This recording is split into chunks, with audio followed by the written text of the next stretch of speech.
having these dreams over the past few years where the rapture had already occurred. I don't know exactly how far into the tribulation that I am placed, but the first one, I was walking down the street called Vernon Highway in Southwest Detroit.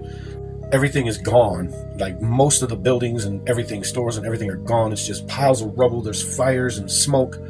So in my dream, I see these women and these children, or these young adults, and they're dirty. They got, you know, ash and soot over their bodies, and they're looking at me, and they're hiding behind piles of rubble, and they're looking at me, and they can tell that they're confused. Like, why is this guy walking down the middle of the street? Don't he know that he can get captured and that they'd behead him?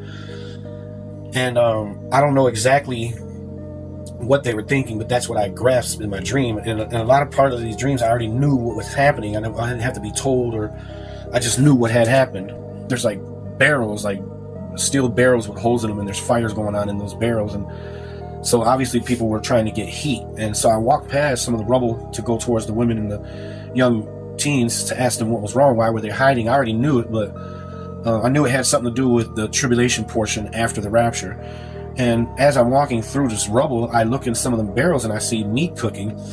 Turns out they were legs and arms of human beings. These people were cannibalizing. They were eating other humans to survive because there was no food, no water. And whoever died or was killed during this part of the tribulation, those who lived that were still alive and remained were eating the bodies of those who have passed during this tribulation portion. And so I've had that dream over and over, and each time I've had that dream, it would start right where I'm walking down the street, and I would get a little bit more revelation of what was going on. It was like I knew it in my dream. I already knew what was going on. I was just actually witnessing it. And so I meet some young men and some older men, and they're all hiding in a basement. The apartment building has been blown up or burnt down or whatever. It's just rubble. And they dug a way through the rubble and found a way to get into the basement that was still intact. And they were hiding in there, and they had like little jugs of water and minimal food, you know, like they were in there struggling. These people were hurting. It was cold. They had fires going, and it was horrible. It was the feeling of dreadfulness and hopelessness. And then I started seeing these women that were pregnant. So if they were pregnant, I'm assuming that it had to have been at least months or years after the rapture in order for because it takes 9 months to, you know, carry a child and give birth, you know, 9-10 months, something like that. So I'm like, wow, these women are pregnant during this horrible tribulation period, and they're hungry, and you can see they're malnutrition. They're very skinny. So I started explaining to them what was going on, and I was telling them about the rapture, the 4 horsemen, the apocalypse, the Antichrist, and how they're going to make everybody take the mark of the beast as the Bible describes it. I'm explaining to them that the mark of the beast, anyone who has that mark is doomed. They're no longer humans. They've killed the God gene in their body, the YHWH. And so I told them, well, you know, you can kill them and you won't be held accountable for murder because these people are going to hell no matter what.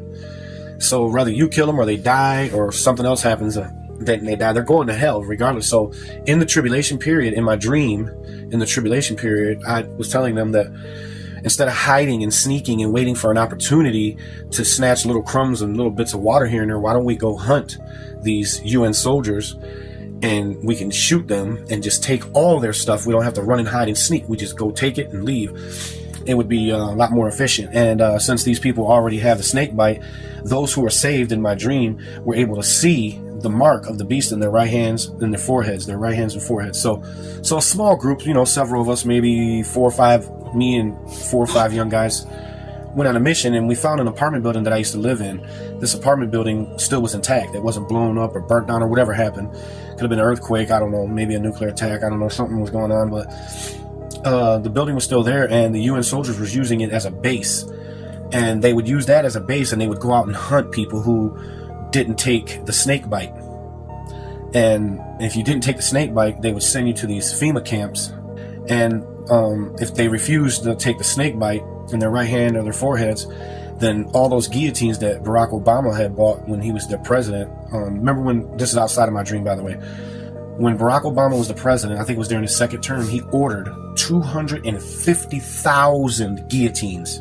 What do you need 250,000 guillotines for? And he's got them spread all throughout the United States, mostly on the East Coast towards the New York area and some over in Cali and around Texas.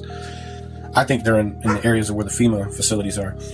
So anyways, and then he ordered all them coffins. Remember, he ordered the mass coffins, millions of them, like hundreds of millions of them. And these coffins can hold 12 bodies at a time. And he ordered all those. He ordered all them guillotines. Nobody knew why to this day. They're not being used as far as we know. I think they were bought and preserved for the tribulation, my personal opinion.